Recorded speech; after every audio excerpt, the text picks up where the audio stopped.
Good evening, ladies and gentlemen. Welcome on in for tonight's coverage of the Matt Liveries 200 here live on Precision Production Network. It is a pleasure to have you all here tonight. We are going to be commentating this lovely event here for the OB Builders Cup.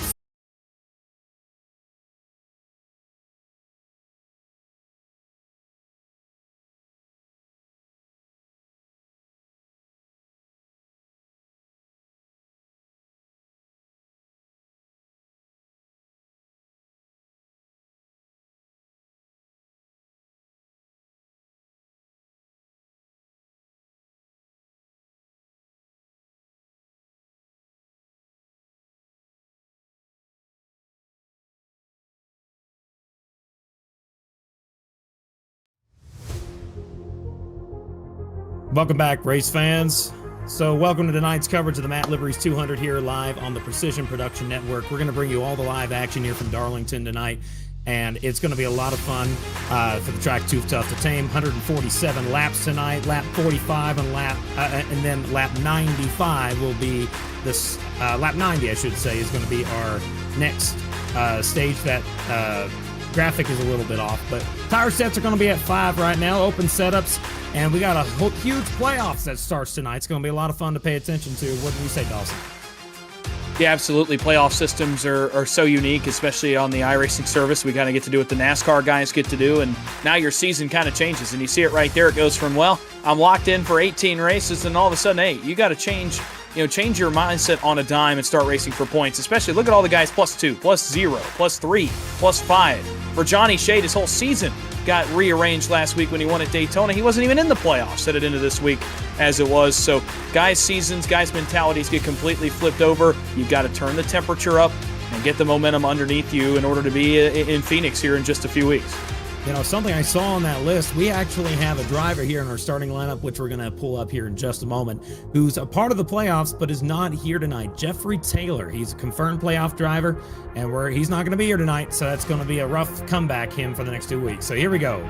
You can see the driver's starting grid as we are talking. It's going to be coming across your screen here. Every driver out here on a racetrack, it's going to be something that's going to be unique. The pace car is already rolling. We had a little bit of a technical difficulty, so our apologies for that. But we got 26 total drivers out here getting ready to start tonight's race, Dawson. What are your keys to victory here at Darlington?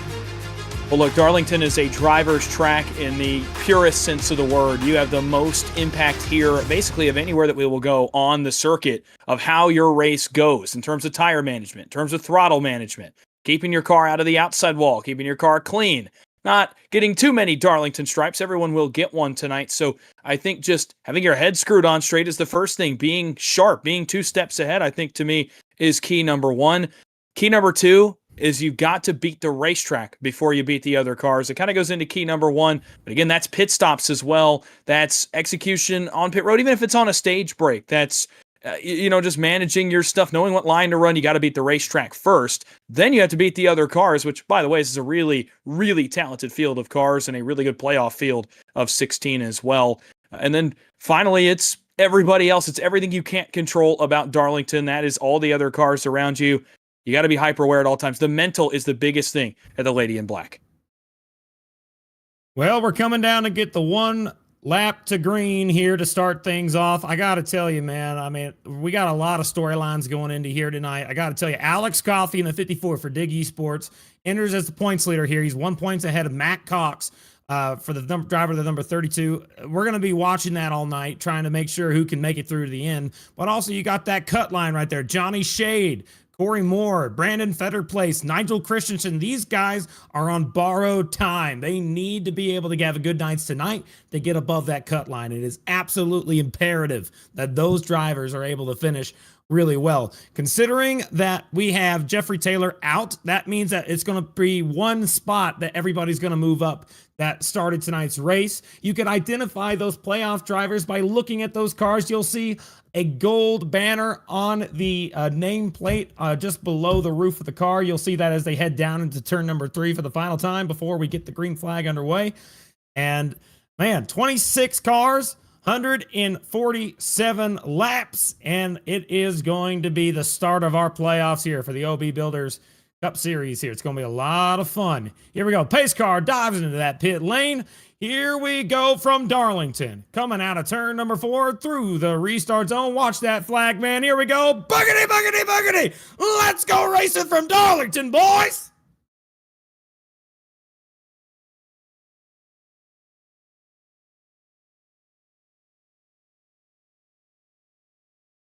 Single file for the first 3 here, but they're wrecking in the back. The 34 hard into the wall. 4 or 5 cars spinning. 2 playoff cars involved. Look out. Checking out the 34. Brandon Fetterplace involved. He did not need to be a part of that. Blaine Wilson also involved. All here on lap 1. We saw it earlier on Sunday whenever we saw the 21 spin off of turn number 2. It's happened again. Another crash on lap 1 into turn 2 for a race here at Darlington. We're going to get a look at the replay, and I think what you're going to see here, Kirk, is similar to what we saw at Darlington, like you talked about. It's jitters, perhaps, early in the playoffs. For Sunday, it was Josh Berry.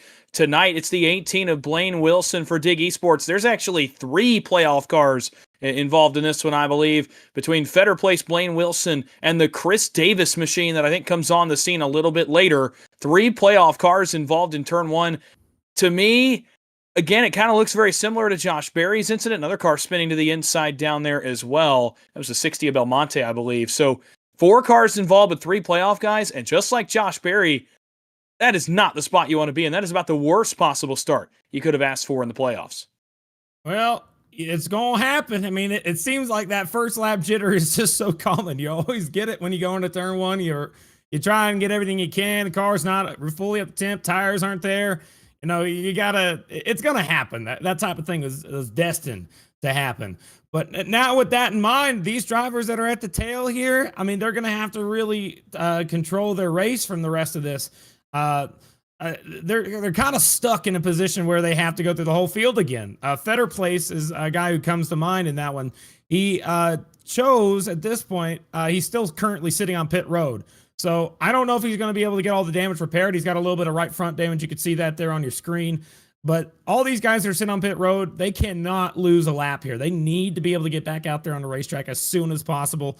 And, I mean, if we could, I mean, I'd love to look at that wreck just one more time, because I think the 19 on the bottom, Corey Moore, got into the left rear quarter panel of the 34. Yeah, we'll start to take a look at it. I agreed with you when I got my first look at it, rather. I thought there was a little bit of contact there. And again, it's the shades of the Sunday afternoon cup race where, you know, guys get a little close. It's either jitters or, you know, you're just trying to hit your stride. Here we go into turn 2.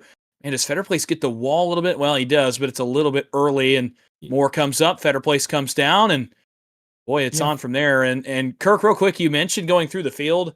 I've watched a few Darlington races this week. It is hard to pass in the next-gen car, and those guys started P6, P7. That mountain got really tall for them here in this first race of the playoffs.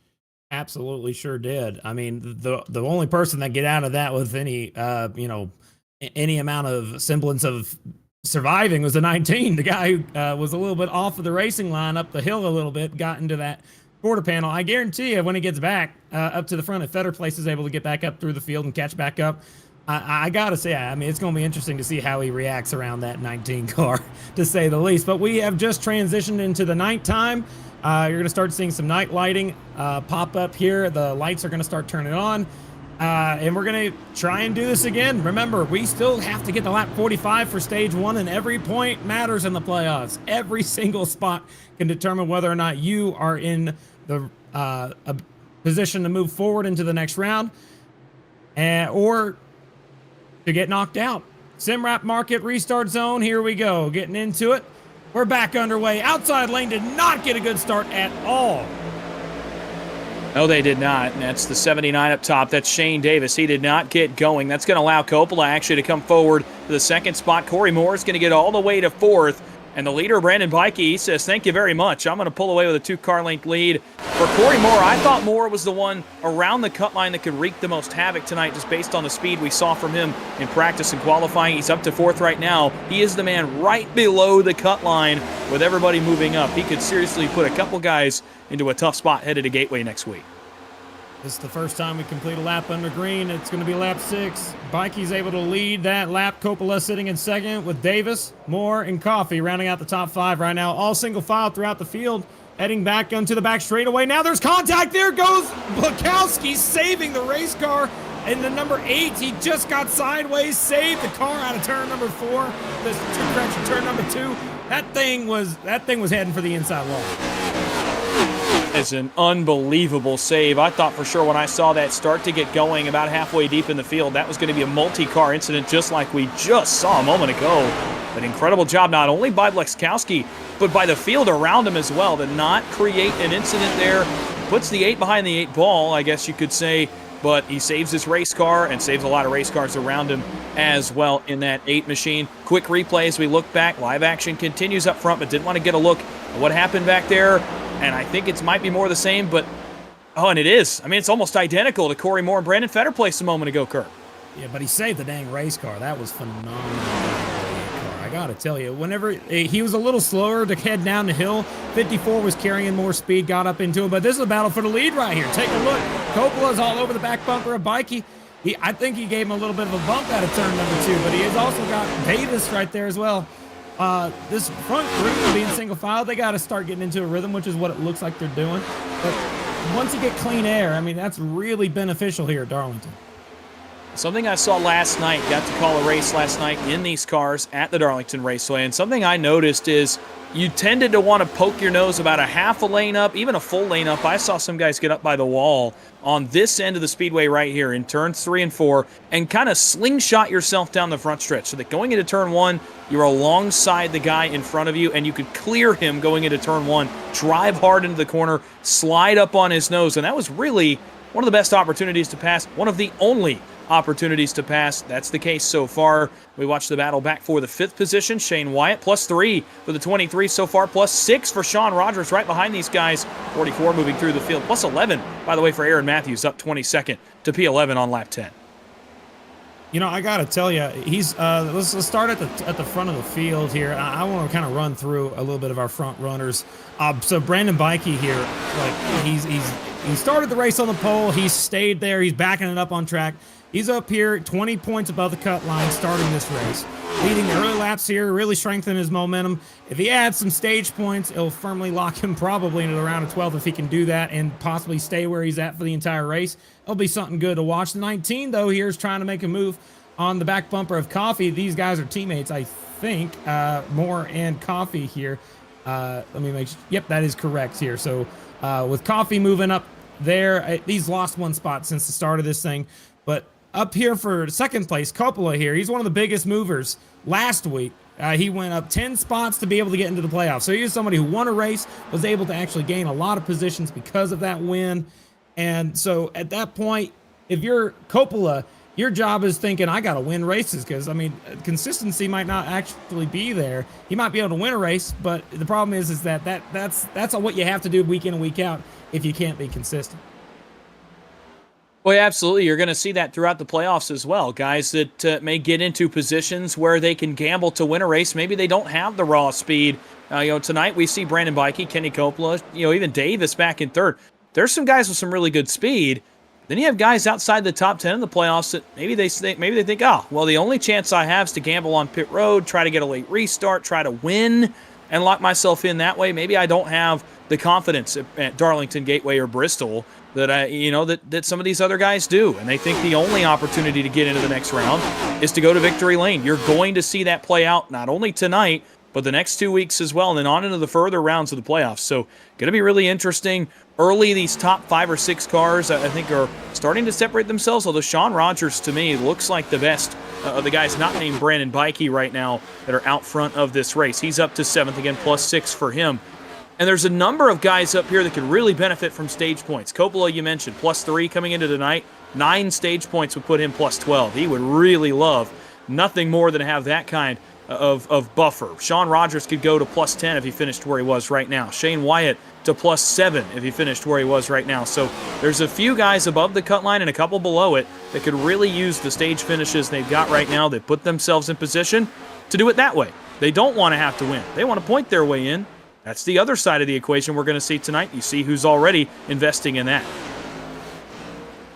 I mean, whenever you get this little group of cars here like this, all scrunched up together, typically means the car in the front of the line is holding up the rest of the group a little bit, because it's so hard to pass in these cars. Once you have like a car slightly off the pace, or it's just even less than 100th of a second slower, you're going to start seeing these lines develop where 3 cars could be running over each other, kind of what we're looking at here on screen. So with that in mind, that 23's bouncing off the wall. That's Wyatt and Rogers. I mean, they're trying to get a run here to be able to get past more here in the 19, but still no dice yet. That 23 is still trying to push.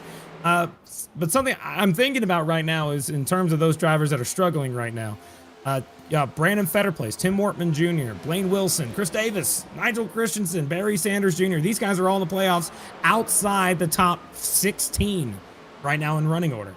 That's a big deal. I mean, you're not going to be able to come back from that. You got to start pushing hard and try to make up some spots while you still can, or start thinking about some strategy moves you can make on pit road before you, whenever the stage caution does end up coming again. And I'll tell you this about the guys above the cut line you mentioned that are struggling. Davis came into tonight 4th in points plus 10. That's not where he wants to be running in 22nd right now. You mentioned Tim Wortman Jr. plus 5. Definitely not where he wants to be running right now, back in 23rd. You mentioned a couple others. Fetterplace as well with that lap 1 incident. He was on the cut line. Ends up being, actually, no, slide for the cut line. Even with the move with Jeffrey Taylor, he's still going to be right on that cut line. So for Fetterplace, not where he wants to be. I'll go to the flip side. For Corey Moore and Paul Gallimore, who run inside the top 10 right now, this is like Christmas morning for those two. With as many guys in front of them struggling, they'll likely leapfrog. Johnny Shade's in the same boat. Not slated to get stage points, but running better on the racetrack, and that's going to pay some dividends with how close that these point standings are right now. Moore seems to be the biggest gainer out of any of those guys, not named, of course, like Kenny Coppola or Sean Rogers that I noted a moment ago, Shane Wyatt as well, that are inside the top 10. But I want to go the other way, because Moore and Gallimore, I'm telling you, they're looking out the front of the race car going, man, this couldn't have started much better for me. Absolutely right. Those are just some of the drivers that are having good starts when you're thinking about it. I mean, other drivers, Johnny Shade, he's on the edge of the point standings, running 12th. Gallimore's in 10th, right, well, hanging right around 10th, I should say. Oh, there we go. He's up to 9th now.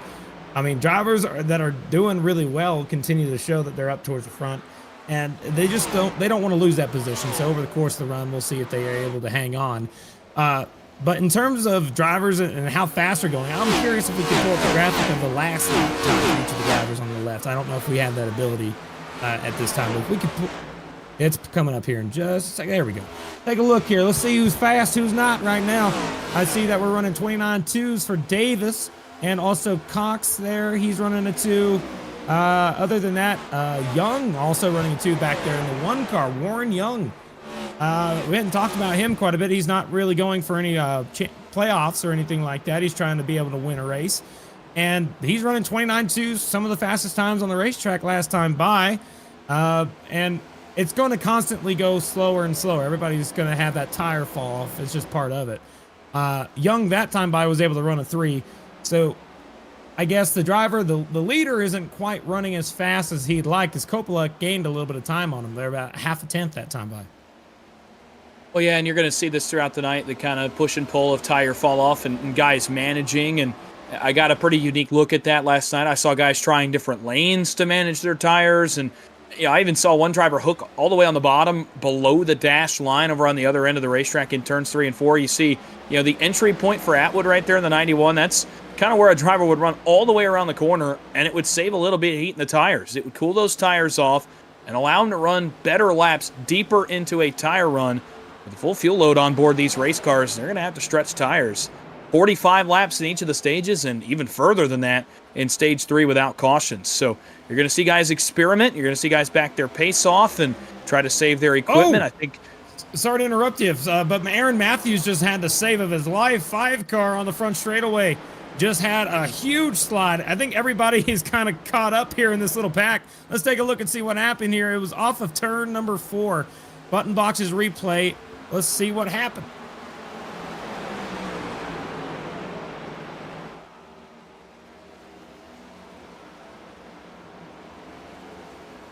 Oh, contact. Who was that? That was the 1 car we were just talking about, Warren Young.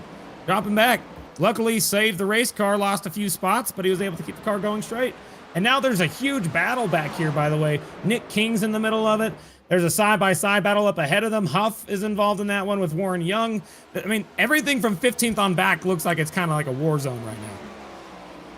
Well, that's how it is at Darlington with the air, the way it is off the back of these next-gen race cars. That tends to be the story at Darlington from about 12th on back. When the separation gets to be less, you're going to feel a lot more of that wake. The cars are going to be a lot more packed together in those groups back there, and it's going to result in kind of that hornet's nest that we see at Darlington in the mid-pack. And up front, we're starting to kind of see this as well, as you're seeing a couple guys kind of falling off on tires, and now it's packing up from about 3rd on back. It was with Alex Coffey. Now it's about 4th on back with Davis, as Coffey was able to get by him just a moment ago. You see these guys starting to come a little closer together. The air is going to get worse and worse. They're going to stall. They're going to bring more cars into the battle. Such is the story of Darlington in this Gen 7 race car. As we roll off into Turn 3, the sun will continue to go down. And I think that's another thing as we look off the back of Alex Coffey here, as he's the man on the move, I think, right now in the 54. But as we go throughout the night tonight, the track will change. It will cool off. The cars will drive differently. The tires will manage differently. That's another part of Darlington that, I think maybe gets overlooked sometimes. This place changes over the course of even 147 laps. I'm seeing a lot of the cars getting really loose on the entry of the corner here towards the back of the field. But up here, what I can tell you is that battle, we just actually had a pass for position in the points as well. We saw Matt Cox get by Shane Wyatt. That was for the 7th place spot. 32 was able to move up one, Matt Cox, just like that. But other than that, up in the field here, I'm not seeing too much proximity between the leaders. Like the closest battle we have is right now between Corey Moore and Sean Rogers. Sean Rogers, I think, is chasing down that 19 because the 19's got a lot of right front damage here. And tell me, what does that right front damage do to the car? Is that something that makes it looser or tighter? Or what do you think that damage actually does to that thing? Well, it can kind of depend on, where you get it, and also, where your tires are at the time, too, and how hot you get your tires. Because I think, if he's on the brakes and he kind of flat spots that right side tire just a little bit, it can change the way the car drives drastically. You're going to have the tight from the run. I think the damage makes it a little bit looser to me personally. So you've kind of got the best of both worlds, I guess, for Corey Moore. You're feeling right here in the center, probably tight at this point in the run. Exit, maybe a little bit loose because of some aerodynamic damage, and it's making that thing hard to drive. Man, he just got himself another Darlington stripe there off turn 4. Both of them are driving really dang hard to try and pass. That 44 is like, I think the 44 is quicker, but he's kind of stuck in that dirty air pocket where it's hard to make a move. But he got a little bit of room underneath him that time. I think he's going to have he did not have the run that time down the back straightaway. He's going to have to hang in line. But, I mean, he closed up on him in the middle of the corner. So we know that 44 is a little quicker than the 19 right now. He's currently sitting in 6th, trying to get into the top 5. They're driving the wheels off that thing, trying to get every spot they can. But now we have another battle up towards the front. Kenny Coppola is under fire from Coffey. Here comes Coffey down to the inside, trying to make a move off of turn number 2. Little bit of wall contact. He's going to complete that pass, and Coffey, the points leader, currently is able to pass Coppola for second. Yeah, and heads up in the BMP camp for Brandon Bikey here because Coffey is a 10th faster than the leader as of the last time by. We'll check this lap time as he rolls by with about 12 laps to go in stage 1. That time, Bikey faster. Coffey had to complete the pass, but I think the 54 is still on the move. He may very well run down your leader here before we get to the end of stage 1, and he's kind of in that same boat we talked about with Matt Cox. Alex Coffey looking to lock himself into the round of 12 early here at Darlington by virtue of either points or the easy way, and that's win and get to kick your feet up for the next 2 weeks at Gateway in Bristol. He's on the move. Couple other cars on the move towards the back end of the top 10. You mentioned Rogers.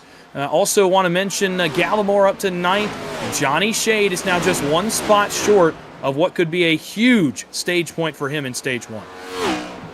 While we're talking about these leaders here trying to get every spot they can, something just came up on my mind here. Tim Wortman Jr. and Brandon Fetterplace currently are in the playoffs, but they're really far back in the field, 23rd and 24th. Tim Wortman Jr. is running lap times of 30 flats, and the leader, the reason why I say this, the leader's running 29.5, so he's gaining about half a second a lap. If he's able to catch Wortman Jr., that puts him a lap down. Right now, Brandon Fetterplace is the only car 1 lap down. If Wortman gets lapped before the end of the stage, he's going to get the free pass, and that's going to leave Fetter Place in a terrible position. So right now, I mean, technically, if you're thinking warfare, if you're trying to beat another car out there to try and make the playoffs, if you're Tim Wortman Jr., you kind of start thinking about lapping yourself intentionally. We got a battle right here now with the 44 and the 19. Take a look right here. 44 is going to move up. I told you that battle was going on for this entire time, and I knew that 44 was a little quicker. He was able to get by, but that brought forward the two cars behind both of them. That's Cox and Wyatt right behind them as well. Well, that's when these cars get side by side. You see it on Sunday afternoons as well. It brings those next cars into the battle. Just that side force drags both cars backwards, and that's exactly what happened here for Moore and Rogers. Rogers, though, quick work. He's up into the top 5, +8 on the night so far for the 44 out of BMP. He's had a great night so far in that race car. He chases his teammate now in the 4th position, but this brings in Matt Cox. That's another car just like Alex Coffey, +32 coming into tonight for Cox. He's looking for stage points. Shane White in a much different position, +2, not 32, 2. He could really use some stage points here as well. In line to get 3. That's more than some of the playoff guys can say with just a few laps to go. May get more here because he's in position to maybe get a couple more passes, get a couple more points under his belt before stage 1 comes to an end. A lot of storylines going on here. These guys are all in the playoffs battling for a top 10 spot. But the leader has now caught the back bumper of Tim Wortman Jr., who's in the playoffs, but he is right now in a position where if he gets lapped, he's putting Fetter Place in a terrible place. Side-by-side battle on your screen now. The 32 makes his move on the inside. Is he going to be able to make the pass on the 19? Side-by-side, no momentum on the bottom, but he's going to keep fighting. The 19 is going to be there. We'll be careful here. Too wide. Not good out of turn 2. That's going to allow both of them to get by. Yeah, a couple of Dig Esports teammates almost had some contact there. Wyatt and Moore. Shane Wyatt had to jump out of the throttle on the exit of turn 2 to avoid some contact there with his teammate. And up front, see Wortman. Yeah, look at this right here, Kirk. This is what I was talking about. Wortman goes a lap down and side by side allowed Coffey to drive right up to Brandon Bikey. Dig Esports Toyota of Alex Coffey. He's there for the race lead. We saw that coming, and Wortman did not make it easy for Bikey to be able to get by. Bikey had to check up to be able to get around the lap car, Tim Wortman Jr. Now, that's going to really put Fetter Place in a bad spot there. He's going to have to hope for another caution to be able to get his lap back right now. So Bikey's able to actually extend his lead a little bit. He actually started pulling away from Coffey that time. So something I'm thinking about there is 0.3 slower for Alex Coffey compared to Bikey that last lap.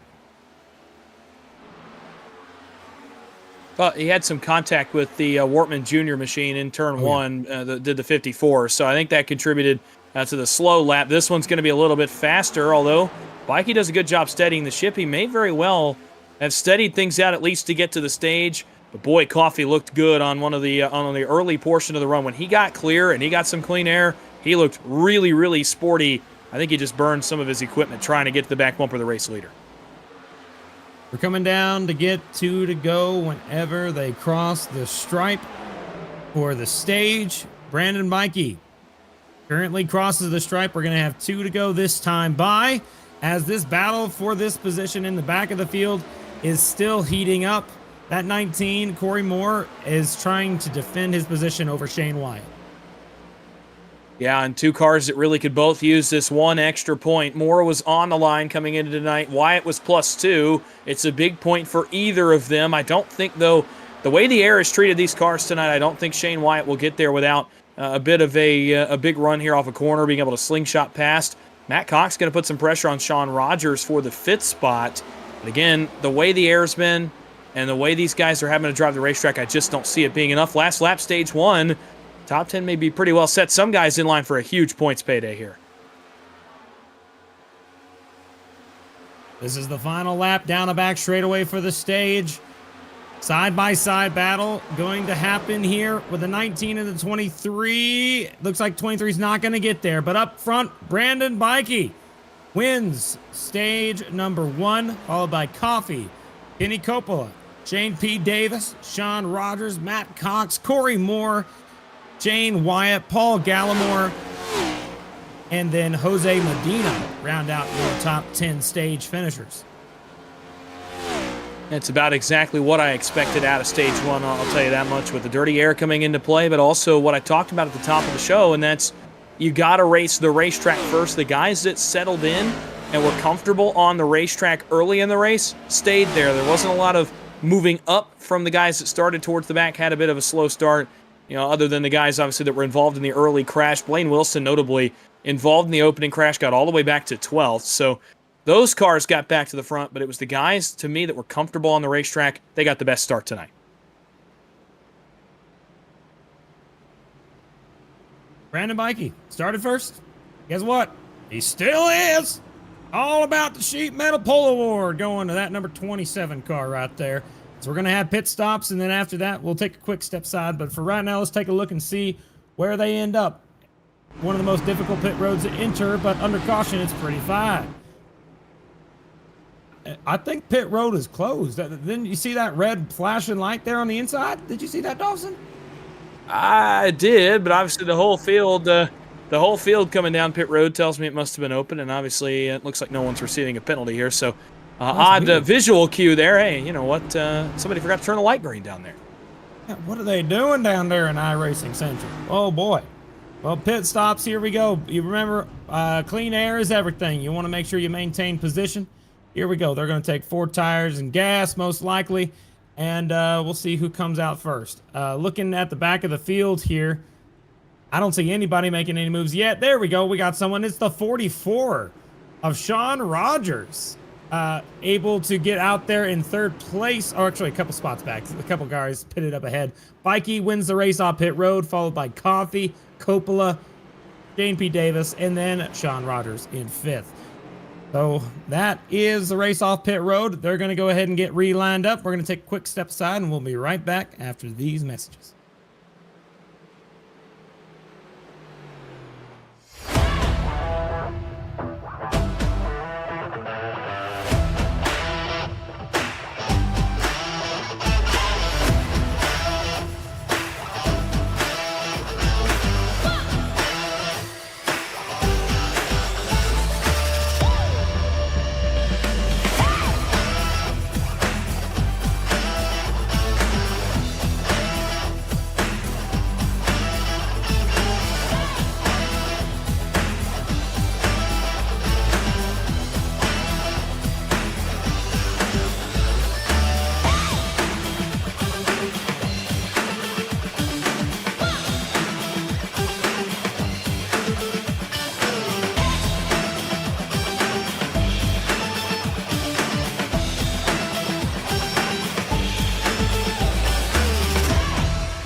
Welcome back, ladies and gentlemen. We are here, ready for a restart to start stage 2 for the Matt Liveries 200 here live on Precision Production Network. My name's Kirk Mills, and we have Dawson Wise here co-commentating with me here tonight.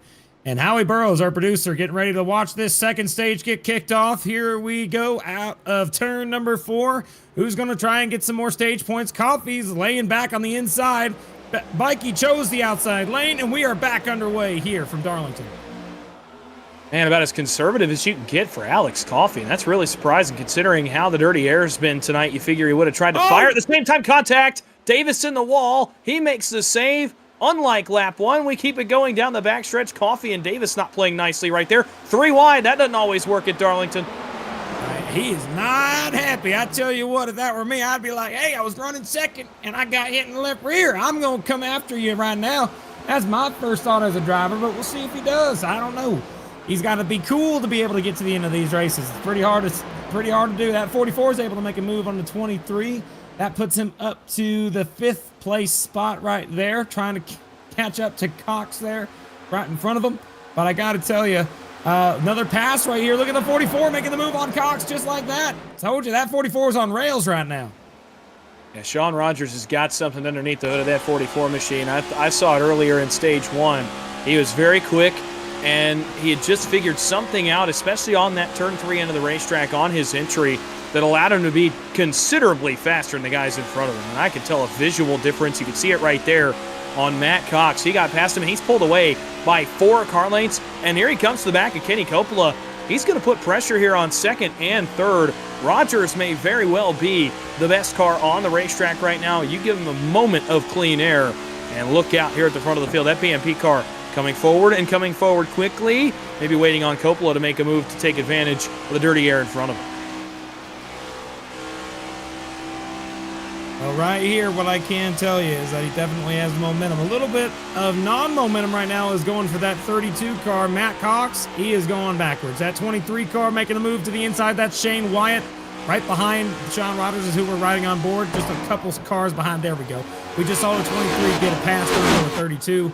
That's a big deal there, as it looks like we have some interesting radio communications right here. Jose Medina said something on the radio, and he is falling back like a rock. Again, not much room to operate at Darlington, and right there you see a little bit of almost contact with Blaine Wilson. Let's take a look and see what he could be a little bit frustrated with in the 48. The RS Button Boxes replay up on your screen, and Medina was a little bit frustrated. Meanwhile, live action caution flag. We have one car sitting the wrong way. It's Nigel Christensen, playoff driver. Apparently sitting the wrong way on the racetrack. We're going to take a look here. The 20 car. Let's see exactly what happened. We're looking at the replay of it now. 20 car. Here he goes down into turn number 3 and 4. They're side by side up ahead. Medina, they're going to be 3 wide. Look out. Oh, yeah, the 8 car got into the 20, spun him out, hit the outside wall. Heavy left side damage for the 20, and that will bring out a caution.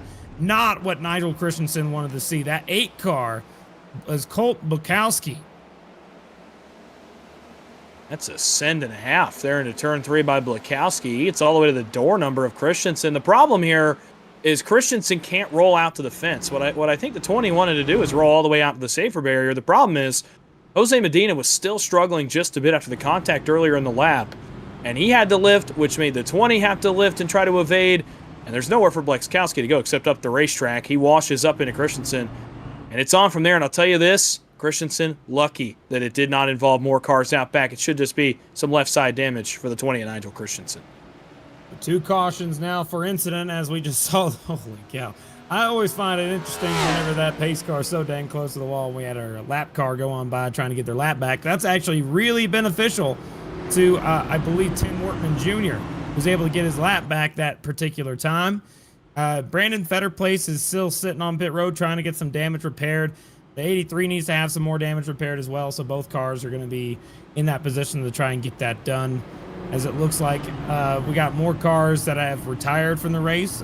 So Justin Belmont in the 60 has already retired from tonight's race, and Jared Clark both are currently out of the race. Those are our only 2 retirements thus far here at Darlington. I mean, I'm thinking about this right now. I'd like to see if we can't talk to our lovely leader here, see what he thinks about how things are going up there. So let me see if I can't get him up here. Brandon Bikey. Let's see. Here we go. Brandon Bikey, Kirk Mills in the booth. You got a copy? I got you. Hey, man, tell you what. You're about to go green here, aren't you? That's all right. What you got? All right. Tell me, how's the car feel? Do you have any worries at all? And you having fun? Having fun. Car feels great. Of course, there's worries. It's Darlington.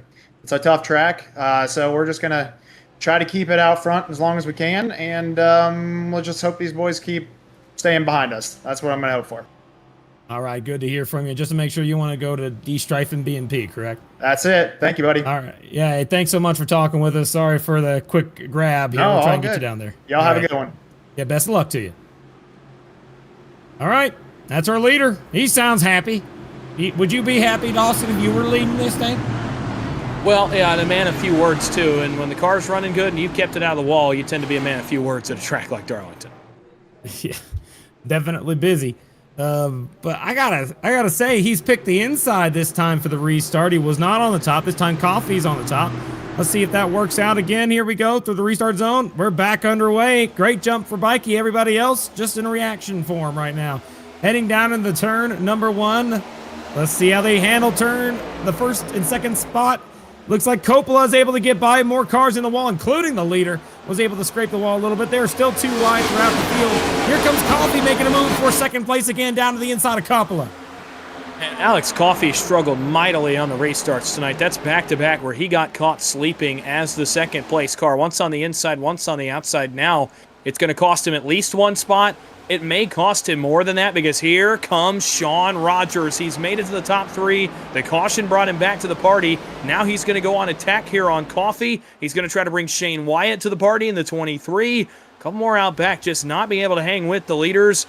But Sean Rogers, I'm pretty sure, is the fastest man in virtual Darlington, South Carolina right now. Coming back to the field. Oh, man, more contact. Nigel Christensen again. Some contact back there towards the tail end of the field this time. They're still side by side with the number 2 car. That's Darren Mills. Hey, we share a last name, Darren. That's cool. Nice to meet you, buddy. He's on the outside trying to fight with the playoff driver. He's able to prevail that time. Oh, don't lose it. Hang on to it, brother. There you go. He saved it. But he almost wrecked the car. And he lost all his spots. Oh, no. Hate to see that for the 2 car. Yeah, same spot, and I talked about it before we came on the air tonight. Turns 1 and 2. Last night was a danger spot in the race I got to call. It's a danger spot tonight. That's the 3rd driver so far that's had to make that exact save on exit of turn number 2. And right there, another big one. This time again in the form of one of our playoff cars. Actually, it was Darren Mills, but Christensen benefits. Gets another spot as he tries to rebound. Man, his race is not off to a good start as he's currently scored 1 lap down. Up front, leaders still under a blanket. And the dirty air, perhaps Bikey backing his pace down a little bit, has brought a lot of cars into this. It's going to create a bit of a conga line, a hornet's nest here at the front of the field. Think about how much joy that these guys are going to be able to get if they're able to win this race tonight. Think about it. We got a battle here right now. Coffey wants to feel really good about winning this dang race tonight if he's able to do it. Trying to make a move to the inside of Coppola. Coppola gets into the wall. The 54 still trying to make the inside work. They're going to be even down the front straightaway. And I got to tell you, man, it's all about winning that championship. That's the goal these guys want to do. If they win the race, they lock into the next round. Oh, the 54 drives Coppola into the wall. Just like that. And there he goes, Coppola back 1 extra spot. The 44 of Rogers is able to capitalize. And they're going to be side by side for the spot down the backstretch. Wyatt's going to go with the Rogers machine on the inside. Almost tried to split the middle. For a moment was Shane Wyatt. He'll think better of it. Coppola, really good job there to fight back. He's going to actually keep both of those spots. That's a really good job. He'll stay 3rd. For Coffey, and we've seen this play out before, the last thing you want to do in a playoff system, and I can think of multiple examples of this going horribly wrong, is make enemies, and he just did so right there. 64 laps into the playoffs, he's already got a guy I can't imagine is too very happy with him. As we'll head back and watch a replay. And again, I've seen this time in, time out in the iRacing space, in the real space. You don't want to do this to one of your fellow playoff competitors. And Alex Coffey just did it right there. We'll have to see how Kenny Coppola felt about the contact early on in this one. Got to tell you right here, that is 54 apologized over the radio, but I can tell you right now, I don't think Coppola even cares. I guarantee you, he called it a word I cannot say on the broadcast. He was not happy over the radio. You could hear it. It was rough. He was definitely not in a good mood regarding that particular maneuver. So we'll see what happens when he catches back up. Keep an eye on that battle throughout the run to see if he's able to catch back up, Coffey being the one. But right now, Coffey's catching up to the back bumper of our leader, Bikey. He's got a run on him heading into turn 3. He's going to try the top lane, a little different lines than Bikey here. Is he going to be able to make the move? I don't know. But that's going to let the 77 catch up to them as well. That did not work for Alex Coffey. He tried to back the corner up early and get a little bit of a run, but he drove right across that wake of the back of the Bikey machine, and it got him all kinds of out of shape. In fact, it drove him all the way out to the fence on the exit of turn number 4. He'll try again, you imagine, here in turn 3. This is what he has to do to get out of dirty airs, try different stuff. This time, he's going to actually peak lower than the Bikey machine rather than higher. A little bit better success rate right there, but he still loses just a little bit of time in the 54. Coppola closing in. Rogers is plateaued in 4th. He's not caught these guys. As Coffey gets closer, the dirty air gets worse, and he backs it up just a little bit now to where he's 3/10 back. He gets back to, 2 car lengths. Right here, it's the closest he'll get. and he'll drive it off into 3, and you'll watch the dirty air here off Alex Coffey. Watch how much it affects his car on entry.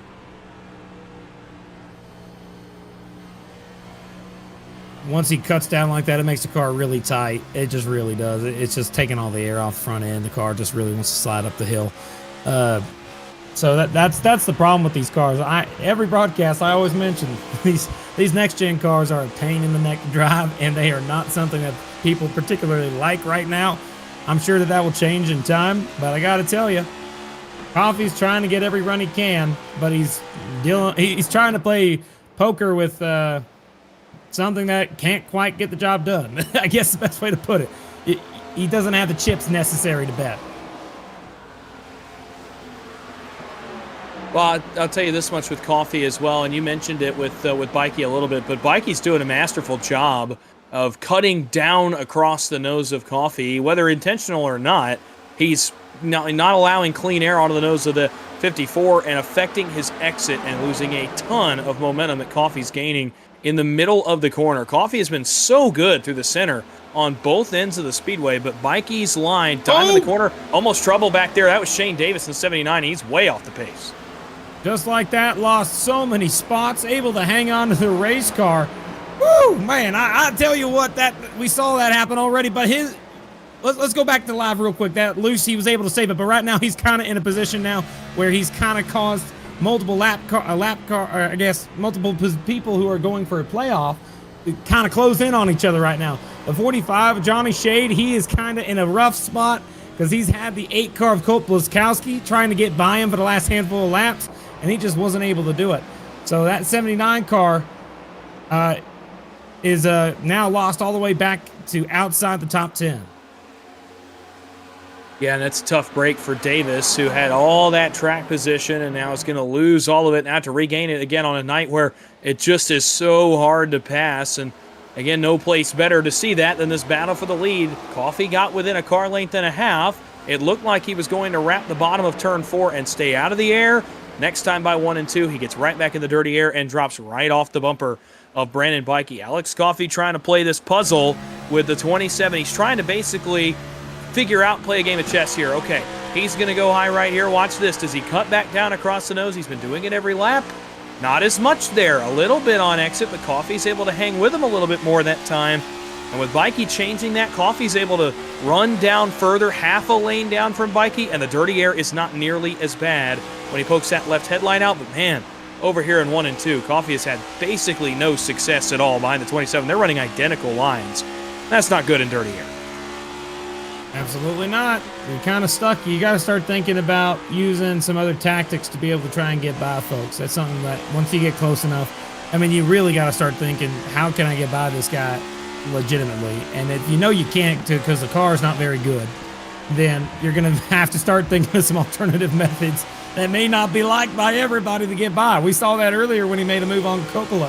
He just moved up the hill, able to make contact when he made the pass. He got by him. And Coppola hasn't been able to challenge him since. So he's just doing what he has to do to try and get every spot he can. So with that in mind, something that's on my mind while we're thinking about it, he kind of got focused on the front end of the field so much, but he forgot to take a look towards the back. Well, something that's on my mind right now, if you take a look towards the back, Chris Davis, right behind Blazkowski right now, was under fire from Jose Medina. That 74 car is kind of in a position where he doesn't want to be, mid-pack. And he was able to get by Jose that time, but now he's trying to chase down this chaotic group of 3 that we've seen race really difficultly over the last handful of laps right now. Oh gosh, the 8 car and the 45 up ahead of this are just really racing each other hard. Yeah, absolutely. A lot of guys on this racetrack are. Blazkowski continuing the recovery from earlier from that slide we saw out of him. And he continues the charge back to the front. He's back to 14th, right behind Shade. We just talked about Shade behind Matthews and Shane Davis. Shade trying to get the spots back just as not been able to get by these cars. He's lodged in behind these race cars. Look at the different lines these guys are running down here too. Shade on the bottom, Davis kind of in the middle, Blazkowski up against the safer barrier. Look at the run that got the 8. It's going to allow him to slingshot. This is what I talked about at the top. You slingshot alongside and drive it really deep into 1 and throw it on the guy's nose. That was textbook right there. Thanks Colt Blazkowski for basically bringing what I talked about to life in terms of how you make the pass there into the entry of one. Textbook. Absolutely right. You got that down.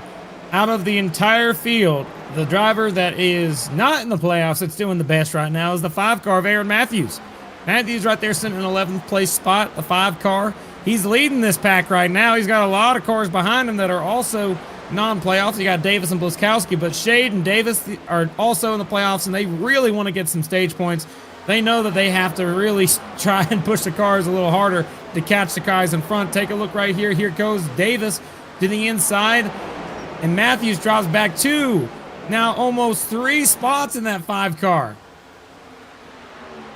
Yeah, and for Matthews, you talked about how good he was running a moment ago. It's kind of 2 things to it as we see a pass there by Blaine Wilson. That is for 8th position in the 18. So the 18's on the charge back forward. Remember, he started up on row 4 in this race and actually started in this 8th position. He's back up there now. So great recovery for Wilson. He's in line to maybe get some points after missing out. That bad luck, obviously, the incident on lap 1.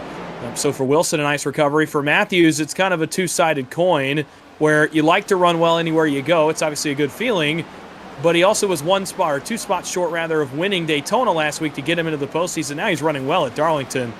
It's a 2-sided coin. You feel great that you're running good, but man, it just makes it hurt a little bit more. He couldn't get to victory lane for Matthews. Still a good run for him though, but a really great recovery for Blaine Wilson. Wanted to point that out as well. The 18's back inside the top 8. You know, the OB Builders Door and Trim Cup Series here is always going to bring a little bit of excitement as they come to the racetrack here. But one thing that I'm thinking about is I just saw the 45, Johnny Shade. He got out of turn number 2 really tight, and he hit the wall quite a bit, got a lot of injury to that car. He's playoff driver. Remember the 45? We just had him a second ago. He was on screen. Just a couple seconds. There we go. He's right there in the middle of your screen, the green car with that gold bar at the top.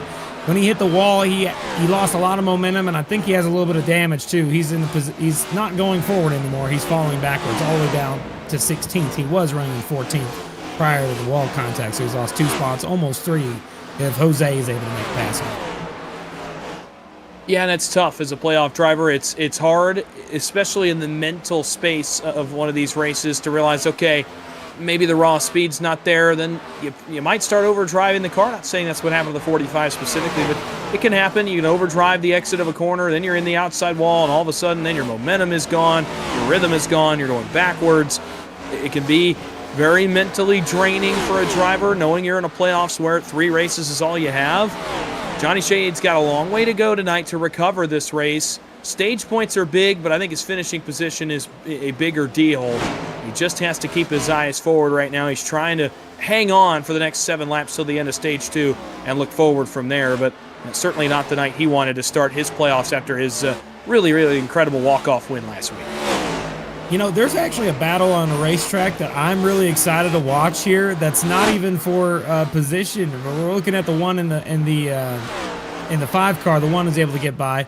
But what I'm talking about is the battle for the lucky dog. Nigel Christensen and Brandon Fetterplace are both 1 lap down right now, and they are nose to tail with highly damaged race cars, and they have been racing each other hard as heck to try and get this waiver round. He's trying to get the free pass. 34, Fetterplace absolutely wants it. You want to get your lap back. This is your last opportunity that is guaranteed if they get the caution that they're looking for. So with that in mind, I mean, what is the 34 willing to do to try and get this lucky dog, man? Well, as both being playoff drivers, Fetterplace and Christensen, really, they both have to be a little bit desperate here because, as you mentioned, this is your last guaranteed opportunity. And the way this second stage is developed, the racing's cleaned up quite a bit. In fact, we have not been under the yellow flag in quite a while. And if that trend continues into stage 3, that could be the last chance, period, for one of these guys to get on lead lap. I mean, it's a car length difference with 4 laps to go in the stage, the race within the race, and this is a big deal.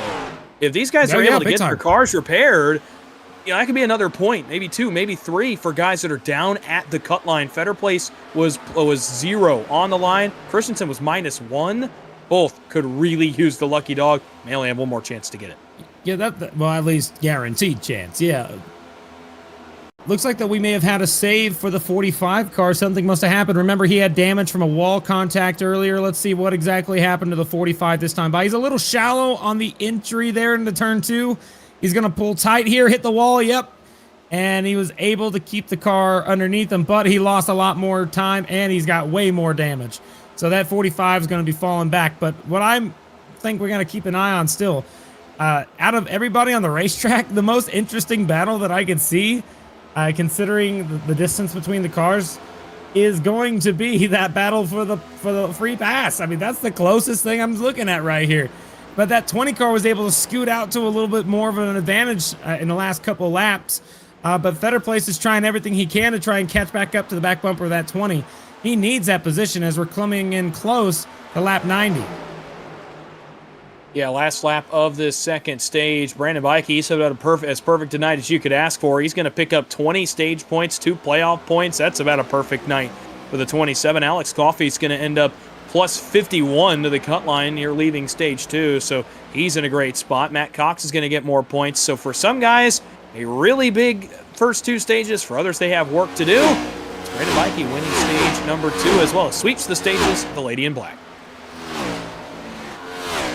All playoff drivers in the top 10. It's Bikey, Coffey, Coppola, Rogers, Wyatt, Cox, Moore. Heading down the rest, Blaine Wilson, Paul Gallimore, and Barry Sanders are the top 10 finishers in the stage, all getting stage points, helping their playoff chances. And exactly what we were expecting there. Now we're going to head down to the last part of the race, the final stage. Who's going to win the race, man? We're getting down to it, Dawson. Yeah, getting down to it indeed. 1 stage to go, and really it's not a long one either, where you'd normally see about a 90-lap stage. Nope, 55, maybe 53 by the time we go back green. That is going to tick off quickly, and these guys had to figure out an answer for Brandon Bikey. No one's had one yet. Look at this right here. Look at this 54 car right here in the 77. You know that 77 wasn't happy about the move that we saw earlier. But, I mean, I got to tell you, he's not going as close to the 54 as you'd expect on pit entry. Normally, you'd be right up on the bumper of the car in front of you. Sounds like that he's... Oh, I don't like that tactic. It's you accelerate right before the line. There you go. So there we go. We're all on a single file line. That works out good. So 54, 77, 44, just like that. All choosing to head down pit road. See if they can get 4 tires and gas, get back out there on the racetrack. They will not need to stop again. So they have extra sets of tires. So if we do get some cautions, they can come down and get some tires and have some strategy on tire strat. But fuel strategy will not be a part of tonight's race. Well, yeah, and you mentioned tires, and that's a big thing, but track position and dirty air have been such a big deal tonight. Will anybody come back for more tires? This might be the last chance for a lot of guys to come down pit road. If I'm in the top 6 or 8, I don't think I pit again after this, even if cautions come out, because of how hard it's been to pass. Yeah, looking at the lap times, too, when they first come out for the start of their run, they're running 28 5s and 6s and things like that. But once they get into the run, like, they run 29 4s, 5s consistently. If you're up in the top 3, I've seen that common number pop up here. So with that in mind, I mean, tire fall off is like, let's see, 29 3 or 4. That's only for like 20 laps would it ever be good to actually use. So if we go green all the way to 20 laps to go, then yes, people might come down to pit because it might benefit them for that time frame. But anything less than 20 would be chancing something there. So it just depends on who's willing to make the risk. And it's the playoffs. You got to make some risk to make things work. But take a look up front: 4 Toyotas and 1 Chevy for the top 5. And then we have our first Ford in 9th right now. Not very many Fords chose to race tonight. Yeah, Matt Cox was one of them, though. He was about top 5 on speed. He's 9th off pit road, though, so he got some work to do. But other than him, yeah, not a lot of representation from Ford. Even looking down into the back half of the top 15, top 20, you don't see a ton of them there either. So for Matt Cox carrying the banner tonight, he was about top 6 on speed. By the way, Blaine Wilson up 1 spot on pit road. He's now 7th after the incident on lap 1. That goes to show that resilience in the playoffs and being willing to put your head back on and go back out there and just get what you lost is such a huge deal. Down and back straightaway. Pace cars leading us. The 77 of Coppola and the 23 of Wyatt are all over the back bumper of our leaders, the top 2. They were like right up on it, and that's exactly what you got to need to do. Let's see if we can't take a look here as the pace car dives into the pit road. Let's take a look here at the front too. You can see they're practically bump drafting right now. They're going to be on that back bumper, and as soon as that car flinches, they're going to hit that gas and they're going to go. So let's see how it works on the restart. 27 gets the best jump out of the bunch. Side by side, Coppola's in the 54. This is going to be something to watch. They were reversed last time. We saw what happened with the 54. Does he do something bad? No. He gives them the room, and Coppola makes it work on the bottom. Up to second place is Coffee. Has a run down the back. Look out, contact. They both get into the wall. And those two can just not get away from each other tonight. This time, Coffee again into the back of the 77 of Coppola, and it knocks both cars into the outside wall. I'm curious now how much damage is on either race car. You see Coffee's dropped a spot to Shane Wyatt. He's dropping another to Sean Rogers. Coppola got away as unscathed as you can get. He's in second, but how hurt is that 77 car after the contact, not only from the 54, but from the outside wall? Tell you who's shot out of a cannon here is Shane Wyatt. Here he comes for second. This is the most speed we've seen out of that Diggy sports car tonight. He looks to the inside of Coppola for P2. Mikey looks in the mirror, says, thank you very much. I'm going to start to drive away just a little bit.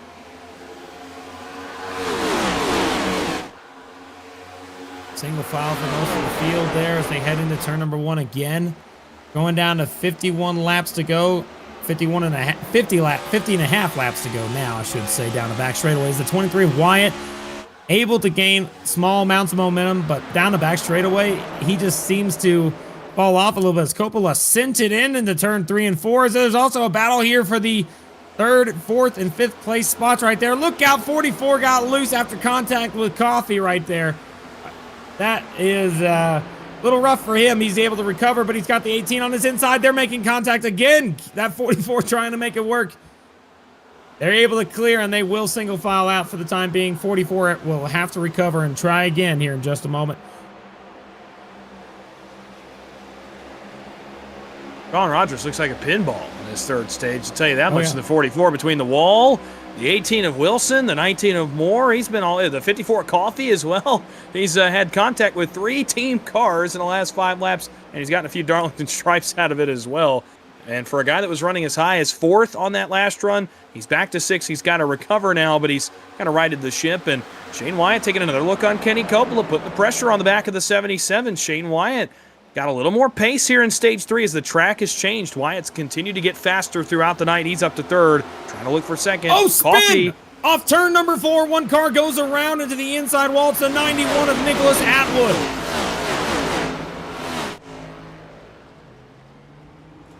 No caution brought out, but he was facing the wrong way on the front straightaway.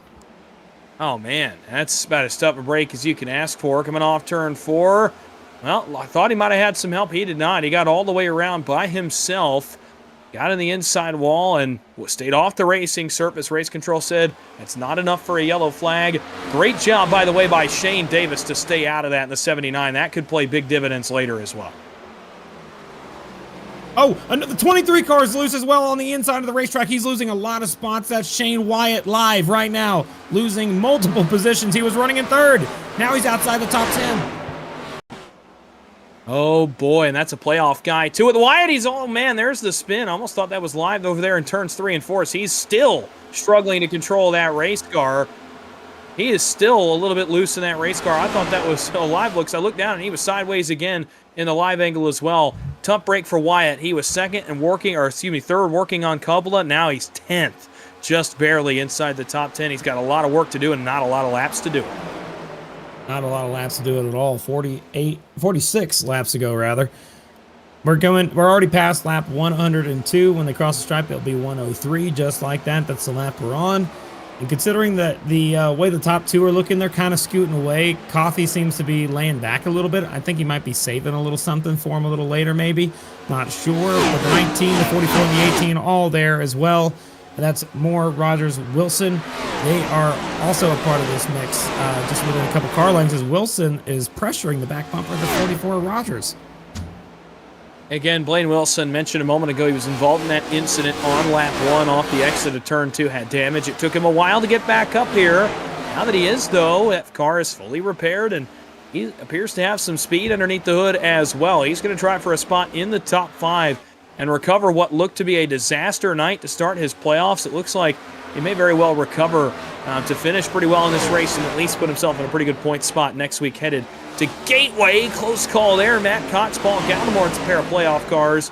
Very close to making some contact, and Gallimore cut a bit of a break there to Matt Cox, and I'm not sure I would have cut to a driver in that position with 43 laps to go. I'll tell you that much.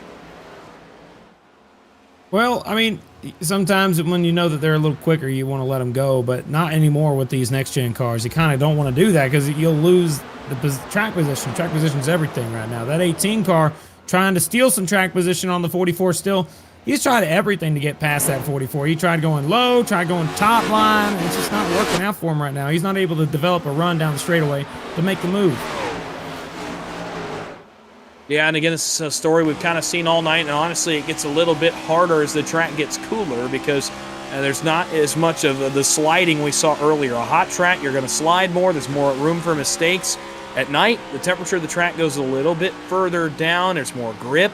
There's a little bit less in terms of mistakes. In the case of sliding, the tires, you see it right there, the track is just not very hot right now, and that's contributing to it being even harder to pass. You thought it was hard to pass in Stage 1. It's even harder right now in Stage 3 because everybody on the racetrack's got a little bit more grip.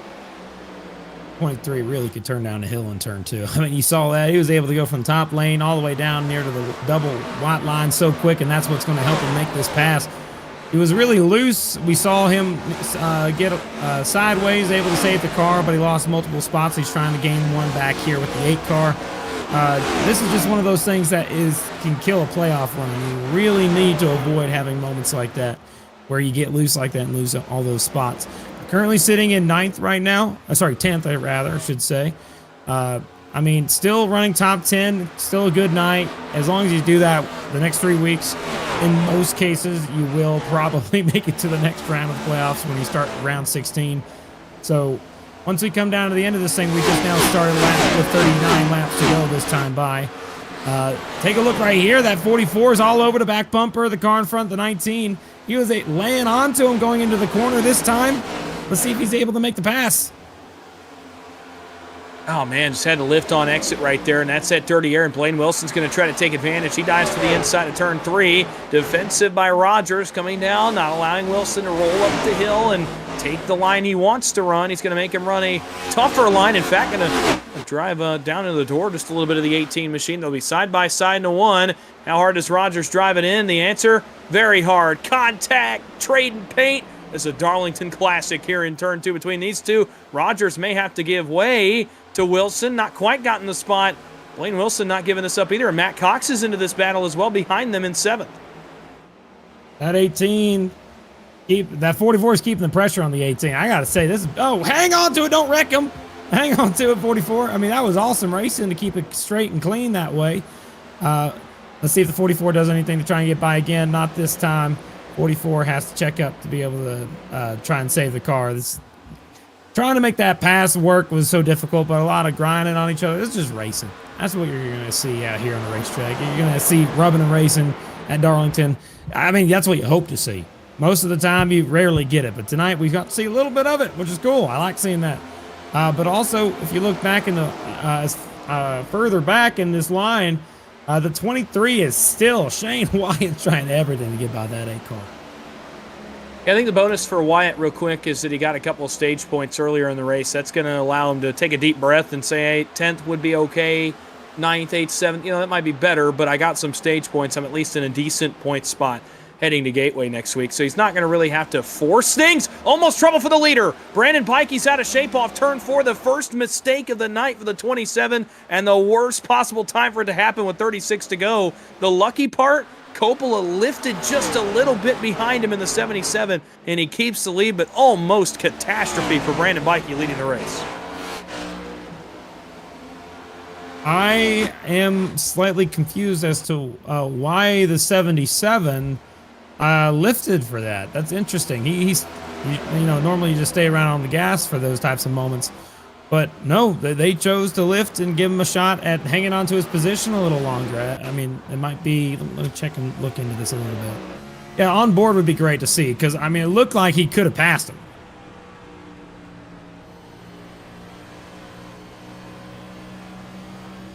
see.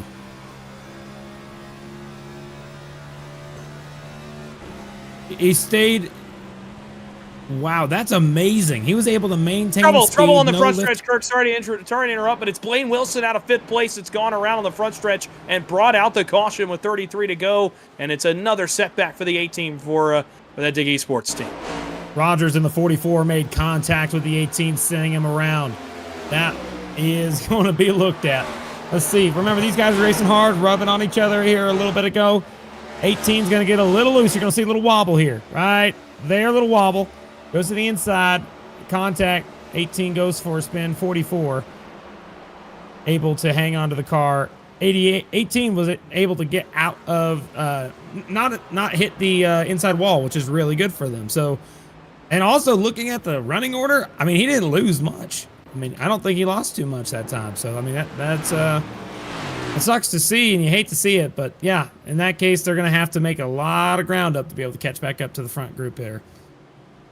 Well, look, in the postseason, obviously emotions can run even higher than they do normally. And, you know, for Sean Rogers right there, I don't think he appreciated how he got raced from out back and, you know, decided to retaliate. Looked at Tad. And, oh, sorry, everybody was checking up on pit road entry. Sorry, man. That was, whoo, man, I was over here tensing up. I thought something was going to be horrible happening right here. So with that in mind, people are coming down the pit. This is the money stop. 32 laps to go. I think this would be one of the last times you come down for tires. No doubt you take 4. What do you think? Oh, yeah, 100%. You got him in the pits, you take him here. And obviously the fall off, we've seen, 7, 8 tenths of lap times come off. When you put 2 tires on, it's going to change the balance of your car. Just put 4 on. It's what most guys, I would think, are going to do right here. Basically, everybody in the top 10's up on the right side jack. Let's see if they all take lefts. Everybody comes up on the jack. We have our answer. And sure enough, all the top 10 going to take left side tires as well. So you got them in the pits. You can't take them home with you, so why not take a set? Notably on pit road, Coffey beats Coppola off the exit of the pits. Coppola lost a ton of track position from second, outside the top 10, maybe down towards 15th right here for the 77. Yeah, he was still on pit road. Yeah, he lost every spot out there. Not sure exactly what may have happened. He may have had a penalty of some sort. Not sure exactly what happened to the 77. You know, he might have went to the restroom. I don't know. I mean, I don't know exactly why he could have been in there for too long. Man, I think it was damage repair. That right front was really? still from Alex Coffey. Yeah, that right front fender was well knocked in off the wheel. I'll bet he was fixing the damage, but man, he was keeping up with the leader. He drops all the way to 15th. Well, Nigel Christensen's going to get the wave around that time, so with that in mind, that's going to put all of the playoff guys back on the lead lap. So with that, I mean, now we got to start worrying about positioning. Where are you going to be? How hard are you going to push? Early run or late run? You got 30 laps to decide it here. I mean, where would you want to be right now, Dawson? Well, I want to be Brandon Bikey personally. I mean, the guy leading the race has controlled so much tonight, but anything on the outside I think has worked. I think just to be in a defensive position has been such a big deal, and Bikey's got 4 fresh tires. He really doesn't have to save anymore either. He can basically just pedal to the floor and look out the front window and not worry about the guys behind him, and that's the best place to be. With 30, we're going to get the green flag with 29 laps to go. That pace car is down on the pit lane, and we're going to get this thing back underway. Here we go, 29-lap shootout here at Darlington. Here we go through that restart zone, simwrapmarket.com restart zone. We're back underway. In the back of the field, 1 car does not get going. The 2 car, huge checkup as there's a long line on the bottom that will be trying to hang on as up front. Battle for second, still side by side for the second place spot. Yeah, the story of the night, if Alex Coffey does not win tonight's race, it's just that he has not been good on restarts at all. Brandon Bikey has had his number on all of the restarts back under the green flag when Coffey's been on the front row. He just is not able to fire off for whatever reason. Laying back a half car length, then he doesn't go in general, and it's lost him a net of about 5 spots tonight on the starts. And now with only 28 laps to go at the line, behind the 8 ball in a big way. Now he's not only got to pass 1 car, then he's got to go past the guy really really hasn't been passed tonight. He's going to try to make quick work of Davis, but then he's got a whole nother task in passing Brandon Bike, who's been almost perfect in this race. Highest up in terms of those without any like playoff implications. Just ahead of these two here. Take a look, 44 and the 19. These guys are for playoff position. They settle down and get single file for that corner. But second place, I mean, you got to give Shane P. Davis some credit. I mean, he's not battling for the playoffs at all. Fastest lap by Sean Rogers in the 44. What a move, as it looks like the 8 car, Bliskowski and Paul Gallimore are racing for position now. Yeah, it's a big couple points here for Gallimore. He's got to try to hold off a couple of these guys. He's got a car coming behind him as well. It's Barry Sanders in the 81 that's going to help him along here into turn 1. He'll hold the spot. Sanders a little bit deep into turn 1, gets the outside wall. That's a big defensive maneuver there for the Gallimore machine as he'll maintain a point. But, man, out back of them, look at Blaine Wilson. He's on a mission, and he's trying to get back to the 44, you'd imagine. Here as Rogers makes the pass on Moore. That's for 4th up front, as we look back at a hornet's nest from 10th on back. There's a lot of hard battle in here. 19's going to try the 44 this time. Is it going to work? 19 gets into the back of the 44. Contact. 44 hits the brakes. They're both into the wall. Look out, everybody else. Caution's probably going to come out on the racetrack right there. And the 45's involved as well. Oh, man, that's Atwood that had nothing to do with the initial incident that just blasted the Sean Rogers machine as he slid down the racetrack. And, boy, Dig Esports and Sean Rogers have not gotten along well tonight in these two cars. They go off into turn 1, and, boy, Rogers, again, perhaps does not get raced in a way that he appreciates. And then Corey Moore, I mean, shades of Ross Chastain, Kyle Larson a couple years ago finishes him off. And, man, that's a huge hit by Atwood right there. That is big damage, surely, for both those cars. Oh, my God. Ugh, that 91. Let's ride on board with him. Can we look at the 91 on board here? Like, he had to have seen this. There's no way he didn't see this. That was just lifting. He didn't even touch the brake pedal. Yeah. And, you know, you wonder if maybe he thought Rogers was going to stay higher than he was and committed just to try to get by it, or, you know, maybe, you know, when he hit the brakes down there on the apron of 1 and 2, the car can tend to get a little bit upset. I don't know if that was the case, but regardless, Rogers was going to be okay. Not so much once he gets hit by Atwood. That is a monster hit right in where the toe link area would be that messes with the suspension of that race car, and that's a playoff car with some serious implications now. No, I'm looking at his tires right now, to be honest with you. Actually, I think that the only damage really he has to the suspension is the right front. I'm not sure exactly how bad that's going to be over the course of the run, but I mean, I think that car is seen like worse days. I mean, I think that 44 could probably get back out there on the racetrack in time. I mean, that was a hard hit, yeah, but these things are tanks if you hit them in the right spot. 20 car, what just happened there with Nigel Christensen? There he spun onto pit road. What? Take a look at this.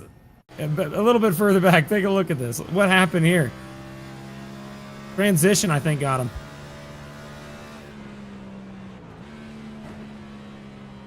Again, this is back in 21st spot, so he's coming down pit road. He locked it up. Yeah, so that's what ended up happening. The 20 car under caution. Man, I still hate to see that accident happen for the 91 and Nicholas Atwood in a bad spot. All these drivers now head across the line to get the 1 lap to go signal.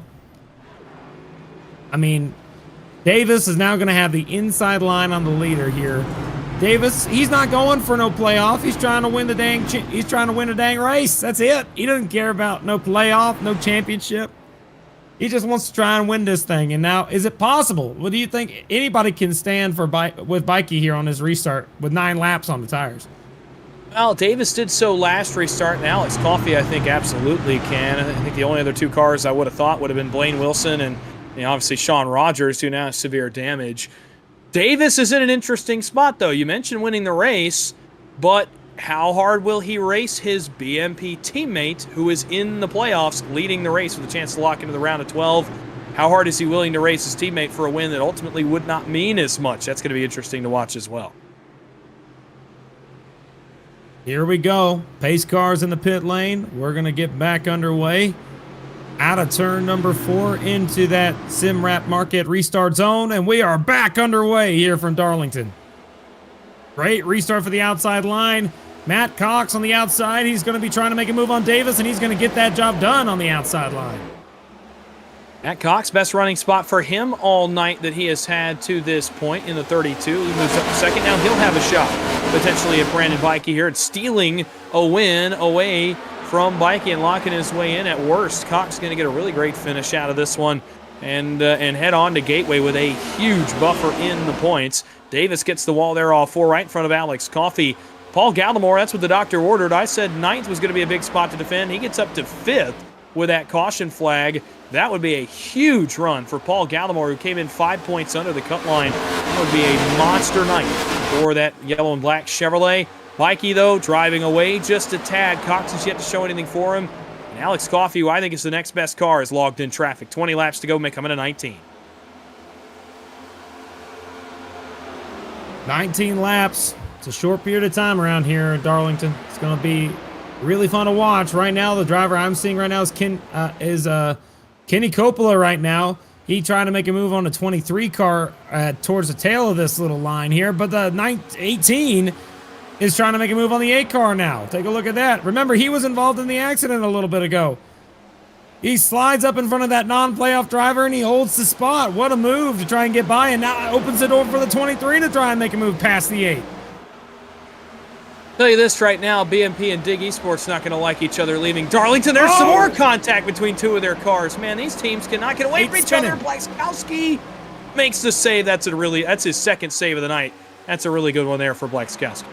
But he lost everything. I mean, what did it cost? It lost him everything. Battle for 3rd place now. Look at Coffey trying to make a move on Davis. He's got to go quickly here because he only has now 17 laps to get back to try to race Brandon Bikey for the lead. He's got to pass one more car before he can get there, but now Matt Cox has brought himself into the conversation, and he's about as close as anybody's been to Bikey tonight. Matt Cox trying to steal one away from a dominant evening that it's been so far for that red and white Toyota Camry of Brandon Bikey. What are you willing to do to advance yourself into the next round of the playoffs? I always ask that. That's always the plan. If you're in a position where you're like Matt Cox right now and you're in 2nd place, what are you willing to do to make it to the next round? That's the biggest deal.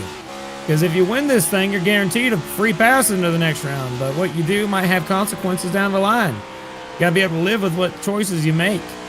And right now, he's stuck in a position where he really doesn't have that many choices other than trying to chase him down. And these cars are so terrible that you can't really chase them down. You can get there, but you can't pass. It's so difficult without using a bumper.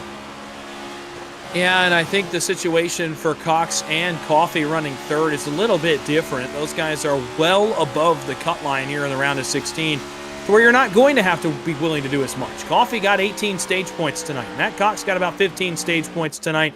They're both in really incredible spots. Would they like to win? Yeah, absolutely. If Bikey slips, if they have a window to get into victory lane tonight, they would love to, but it's not going to be quite as desperate as a guy closer to the cut line. So I think you're, willing to ride 2nd or 3rd as, man, Matt Cox gets the wall in a big way right there in turns 1 and 2, draws him back just a little.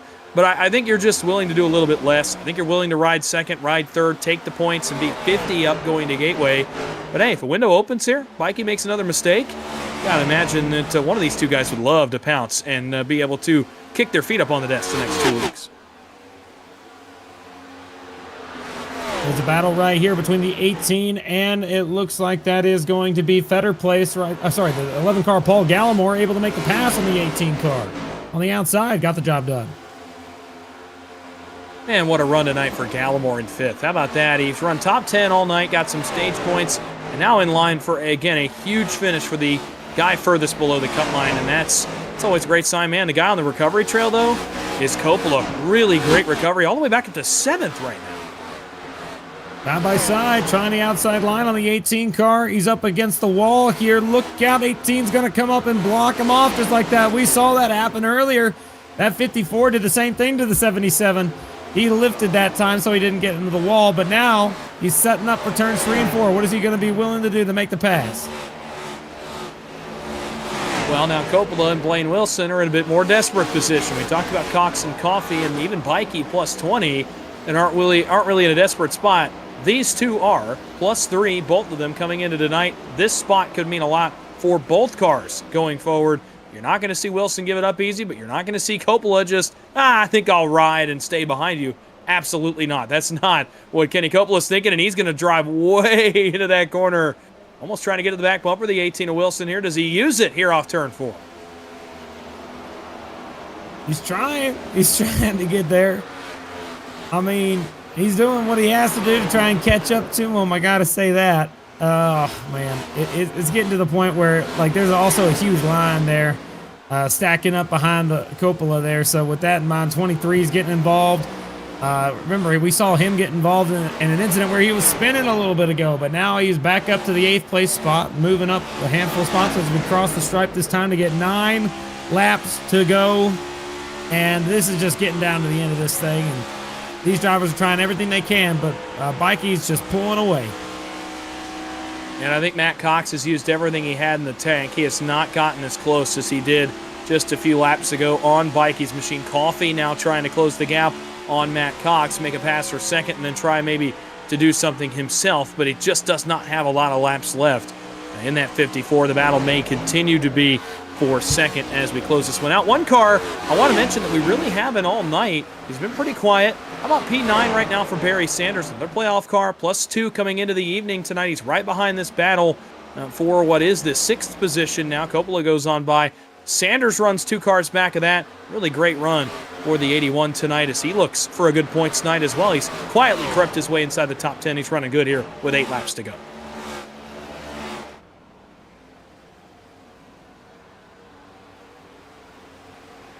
Eight laps to go. 7 laps to go now, I should say. That battle for second's heating up right here. We got Coffee catching up to the back bumper of Cox here. Not sure what he's going to be willing to get by. But with this in mind, you got to start thinking about what's the plan for him to be able to try and win this championship. These guys are in position to be able to get great points from today, but so is a lot of the playoff guys. I mean, you see out of the top 10, 8 of them are playoff guys. Into the top 15, you see 11 of them. So with that in mind, I mean, you're pretty much in a good spot for this round, but start thinking later rounds. He can't be happy with running 10th or 9th. He got to start worrying about getting top 5s week in and week out. Yeah, in the later rounds, absolutely. And you know, you're going to see some guys get really nice points tonight, and Wilson's going to be one of them. Shane Wyatt's going to get some stage points and a good finish. We talked about Sanders. We talked about Gallimore, all having good nights, but then... Caution! Oh, but hold everything, Kurt. Caution flags on the racetrack. Hold everything. That is not something that anybody on the front wanted to see. I cannot believe what we just saw. Let's see what exactly brought out that caution. 5 car, Aaron Matthews, spun out of turn number 4. It's an unusual spin, to say the least. I wonder what may have caught. He just went into the corner, got into the wall, car got loose, and let it go. Now he hit the wall, yeah, to get the car get a little loose. But the issue is that, I mean, that's typically something you can save. Let's see what he does on a wheel. That's what I'm curious about. Goes into the corner. This is normal. Hits the wall, and he did not turn the car that much to the right. I don't think he tried to save it too much, but that will bring out a caution and will set up a possible green-white checker finish here. Pit stops, who's going in, who's not. 32. A lot of them choose to come into 32, comes in with the 79, and everybody else looks to stay out. Man, that's a big Matt deal. Cox, he's gutted. And as a driver, I've been in that position. You look out your rearview mirror, you're like, oh, here come 15 guys behind me. I'm going to drag the party to pit road. Bunch of guys stay out, and all of a sudden, man, it is a tough feeling, lonely feeling for Matt Cox. We talked about how good a night he was going to have. Not so much anymore. He's going to have to battle back here on this last restart. But think about this. I mean, we got unlimited restarts here, unlimited green-white checkered attempts here, I believe, with this series. Now, if we have that, if we have that and we keep having caution after caution like we've seen on these restarts, they're kind of chaotic. Think about this. What if this is a move that's something that we might look at and be like, now it seems like a terrible idea. I'll be honest with you. It's not something that looks great if we stay green. But if we get caution after caution, he's able to avoid the craziness and get up to maybe a top 5, top 10 running position. I mean, even then, he has a chance. Very slight, but he has fresh tires, and he's going to be about a half second quicker than those cars that are not on fresh tires. We look at Brandon Bikey on the last restart. He was on old tires, and his first laps out there were 29.8, and then 28.4, 0.6, 0.5.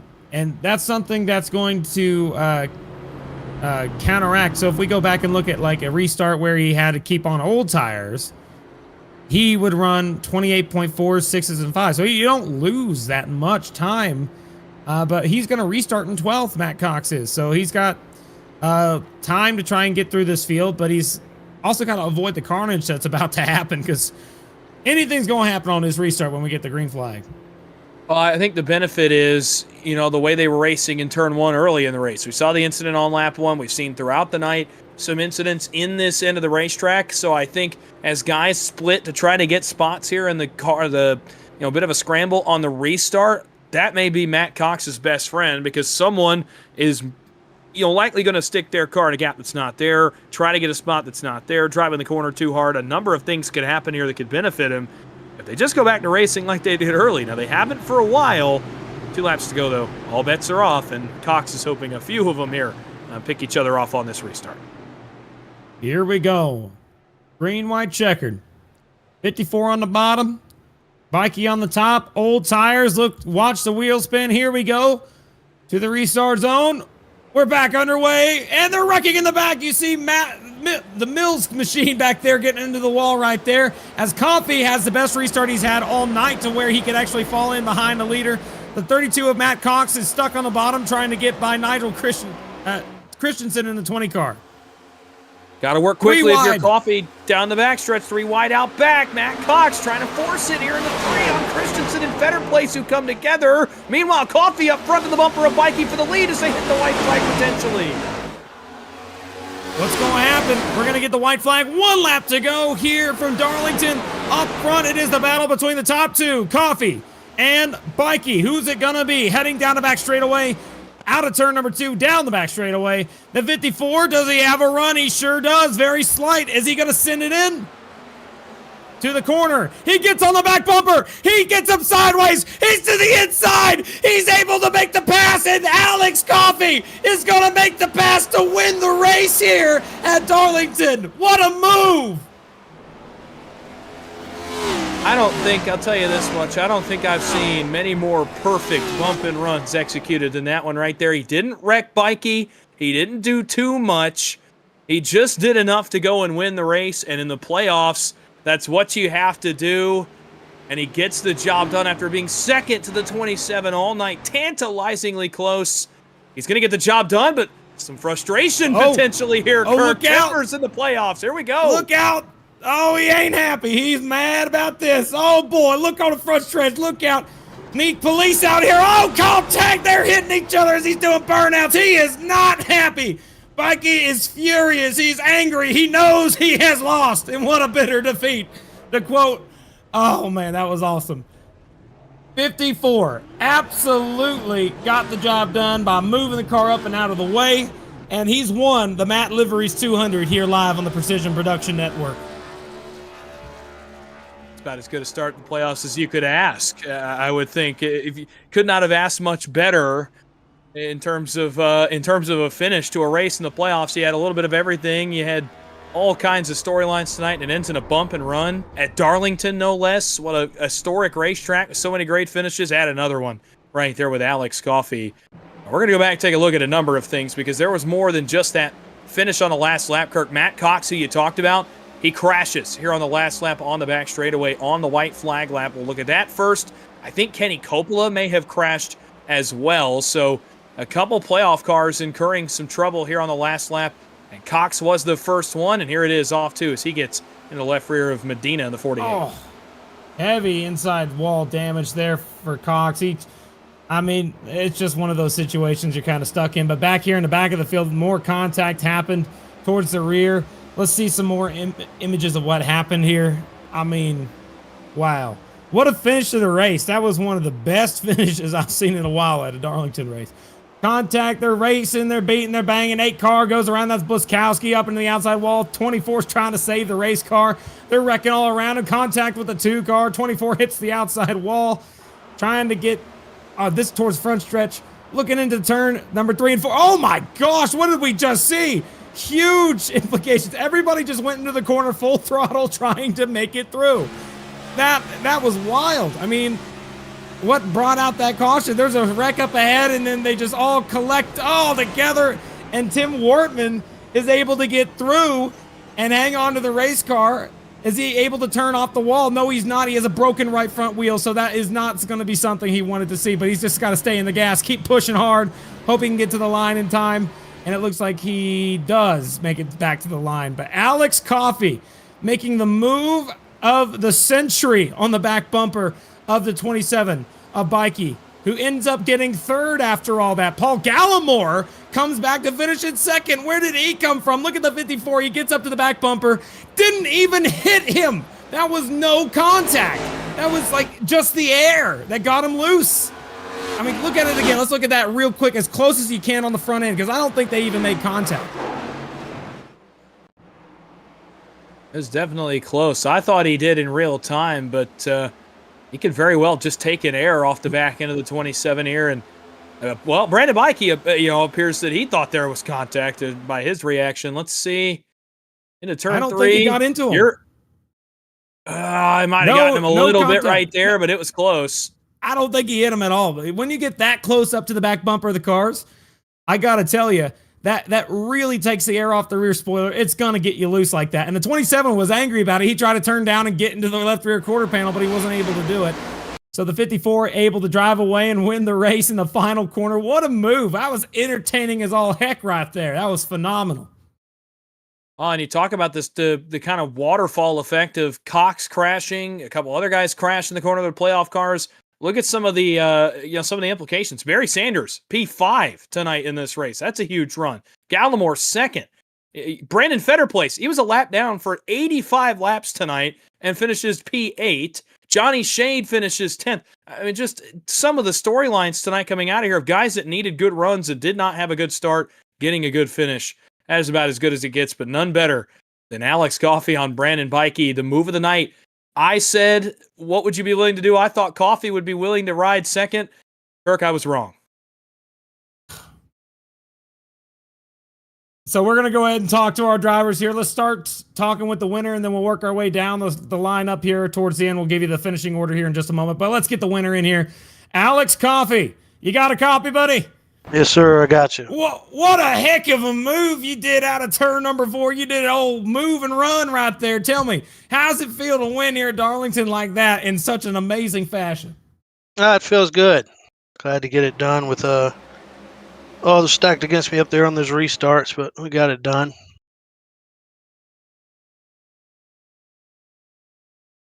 That's it? You won I'm the race, glad. man. Come on, man. I'm glad to move on. Not a big fan of the next 2 tracks, so glad we don't have to worry about those too much, and we can put more time into the rounds after that, and look forward to trying to go all the way. Tell me, let me ask you, Alex, on that last corner, when you're heading into turn 3 and you know you got to get there, what was your mindset when you went into the corner? What were you thinking? I was just going to wrap the bottom like I'd been wrapping, kind of get in there and see if he'd open up the bottom like he had been. We made very little contact, washed him up 1 lane, didn't wreck him, didn't fence him, nothing like that. So, if you've watched racing before, you've seen that before. You should expect that as a lead driver with a 2nd place car going into the last corner on your back bumper. You got to be prepared for anything. So, like I said, I didn't wreck him, didn't fence him, nothing like that. But I guess after what I just got called in the waiting room, I guess some guys have never watched a real race before, but we'll be all right. No, I thought that was racing right there. It was bump and run. That's what it is. You didn't wreck him. You didn't put him in a wall. You just gave him an old bump and run. But I got to tell you, man, congratulations on the win tonight. Tell me, is there anybody you want to shout out? Oh yeah, big shout out to Alex Murray and the whole Precision Speed Solutions. You can get their setups there at precisionsetups.gg. Shout out to Carpies Off Axis, Pay RVA, all the guys on the car, and my whole team over at Dig. We put in a lot of work, and we look forward to putting in more and more every week throughout the playoffs. All right, Alex. Thanks so much for talking with us, and congratulations again on the win. Yes, sir. I appreciate it. All right. Let's go ahead and get the others. Let's go ahead and get Brandon Bikey here, see what he has to say about this. Brandon Bikey, you got a copy? Yeah, got a copy. Oh, man. Man, you had this race. You dominated all day, led almost every lap. You come to the final corner, and you get up, that got moved up the hill. Tell me, how do you feel about the situation? Tell me from your side of the story, what exactly happened there on the last lap? He can never win a clean race. Never has. He has to bump somebody. He has to hit somebody to pass him. He did it all night. Ran two of my drivers and my team drivers into the wall. That's the only way he can race. So he's got no talent. He's fast, but he's just a bullet out there. So you saw what he's been doing all season, doing that. That's how he gets wins. I got to ask you, Brandon, that's a lot to say, but I got to ask you, are we expecting to see anything over the next couple of weeks or the next round, perhaps? I've been racing with him for two seasons now, so I know how he races. If he doesn't, he can't sleep well with that, and if he does, he's a sociopath. So I will sleep fine because I race clean and I finish well racing clean. I don't race anybody dirty like that. So I hear you loud and clear, man. Now tell me, other than that, in terms of your race in general, you had a dominant car. You're up front all day. Dawson here, I think that Dawson here had a question for you that I think he wants to be able to ask you as well. Hang on, let's see if we can get Dawson. You still there, Dawson? Yeah, look, a dominant night, and obviously as we go forward now, you have this last lap incident come to you, but a good night, 20 stage points, 2 playoff points, plus 40 or more leaving Darlington here with 2 tracks to go in the first round. How do you mentally respond to it? Obviously going forward, you got to kind of screw your head back on and move forward to 2 more races and get your way in. How does that process look like for you as a driver after a great night all before turn 4 of the last lap? Yeah, I mean, we just got to finish consistently. I've got great setups with Team Watson Racing setups. They're the best out there.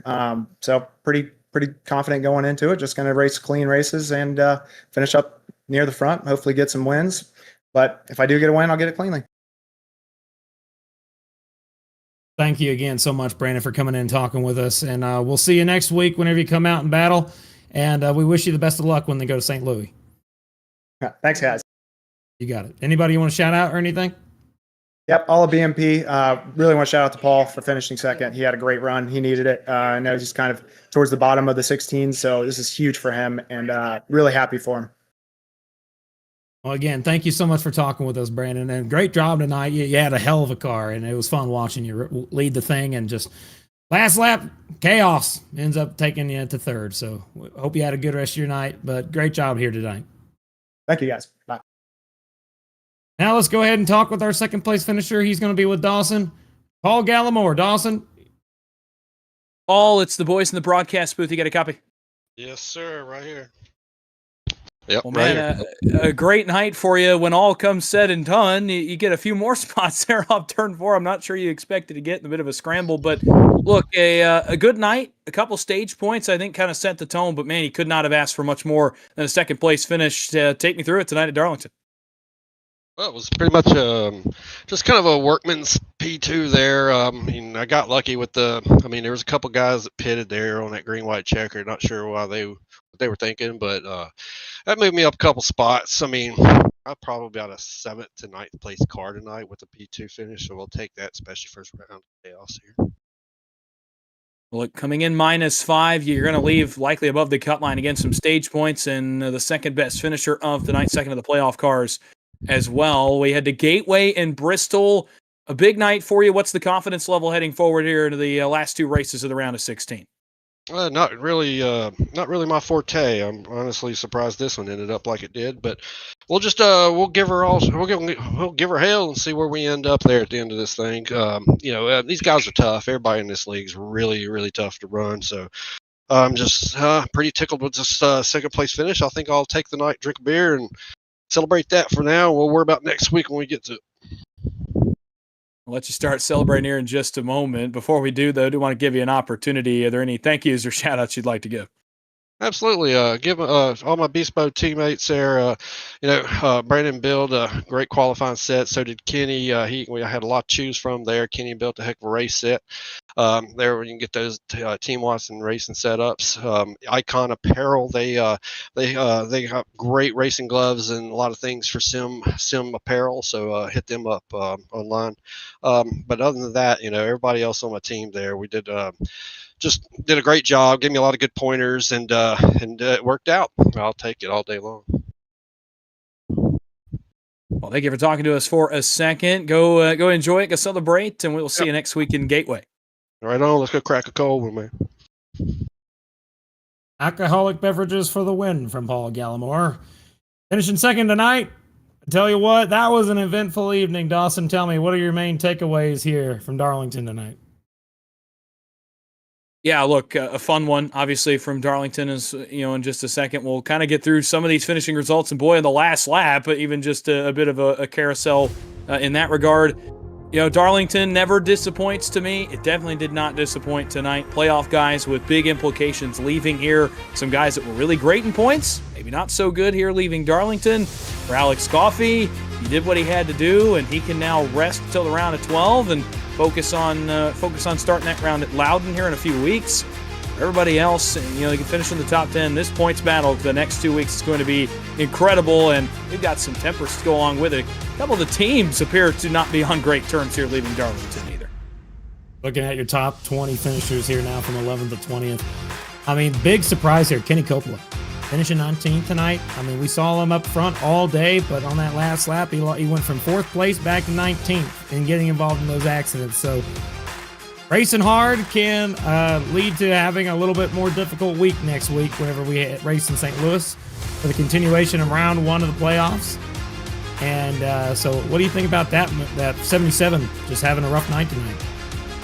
Oh, it's really tough because he crashed on the last lap. He had driven all the way back up to 7th. We saw him drop to 15th, repairing some damage on that race car, and drove back into the top 10 just to have it fall apart on the last lap. And that, as a playoff car, especially in the points situation he was in, is not great mentally headed forward again into another tough track. Gateway is not easy next week by any means. And just to pile on to these guys the next couple weeks, Bristol's after that. You don't get a break really to go to an easy track and just ride around and get yourself some points.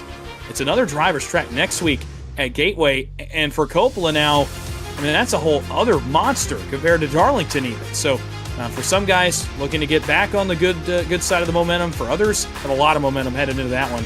That's going to be a lot of fun. That's a fun racetrack, another driver's track as well. One of my favorite types of racetracks we go to. Well, that's going to just about do it for us here live on the Precision Production Network tonight from the Matt Liveries 200. Got to tell you, for the Moonshiner Racing League OB Builders Cup Series, they did one heck of a job tonight. My name's Kirk Mills, alongside co-host Dawson Wise, and of course, our production led by Howie Burrows, and coverage brought to you tonight by Whiplash Simcams. Thank you so much for tuning in tonight, and we will see you in St. Louis next week. Have a good night, everybody.